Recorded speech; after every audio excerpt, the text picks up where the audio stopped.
ആ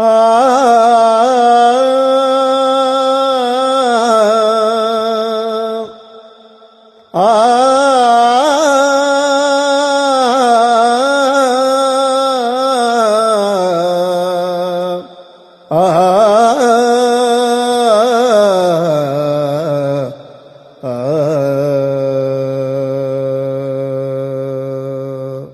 എൻ്റെ പേര് ബേസിൽ മുക്കത്ത്. എറണാകുളം ജില്ലയിലെ വൈപ്പിങ്കരയിൽ എടവനക്കാട് ഗ്രാമത്തിൽ 1946 ചലച്ചിത്ര ലോകത്തെ റൊമാൻറ്റിക് ആക്ഷൻ ഹീറോയായ വിൻസെൻറ്റിൻ്റെ ജനനം. അദ്ദേഹത്തിൻ്റെ പിതാവ് മുക്കത്ത് അംബ്രോസും മാതാവ് വിക്ടോറിയയുമാണ്. സ്കൂൾ പഠനകാലം മുതൽ അദ്ദേഹം നാടകത്തിൽ അഭിനയിച്ചിരുന്നു.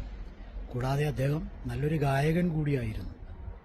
1969 ശശികുമാർ സാർ സംവിധാനം ചെയ്ത പ്രേം നസീർ നായകനായ റെസ്റ്റ് ഹൗസ് എന്ന ചലച്ചിത്രത്തിൽ ഒരു കോളേജ് കുമാരനായി വിൻസെൻ്റ് ഏട്ടൻ തൻ്റെ സിനിമാ രംഗത്തേക്ക് കടന്നു വരികയാണ്. തുടർന്ന് പ്രേം നസീർ, സത്യൻ, മധു തുടങ്ങിയ അതികായകന്മാരോടൊപ്പം തൻ്റെ സിനിമ ലോകത്തെ ബാലപാഠങ്ങൾ അദ്ദേഹം അഭിനയ രംഗത്ത് പഠിച്ചെടുത്തു. 208 ചലച്ചിത്രങ്ങളിൽ അദ്ദേഹം അഭിനയിച്ചിട്ടുണ്ട്.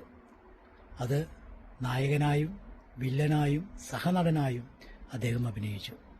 കൂടാതെ 100ഓളം ചലച്ചിത്ര ഗാനരംഗങ്ങളിൽ അദ്ദേഹം തൻ്റെ സാന്നിധ്യം അറിയിച്ചിട്ടുണ്ട്.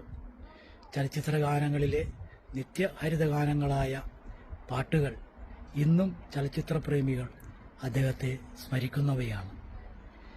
സത്യൻ്റെയും പ്രേം നസീറിൻ്റെയും മധുവിൻ്റെയും കൂടെ അഭിനയിച്ചത് കൂടാതെ അന്നത്തെ നായക നടന്മാരോടൊപ്പം വിൻസെൻ്റ് അഭിനയിച്ചിട്ടുണ്ട്.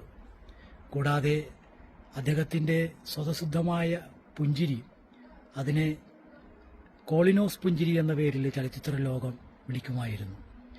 സ്റ്റണ്ട് രംഗങ്ങളിൽ ഡൂപ്പില്ലാതെ അഭിനയിച്ചതുകൊണ്ട് അദ്ദേഹത്തെ മലയാളത്തിൻ്റെ ടാർസൻ, മലയാളത്തിൻ്റെ ജെയിംസ് ബോണ്ട് എന്നൊക്കെ വിളിച്ചിരുന്നു.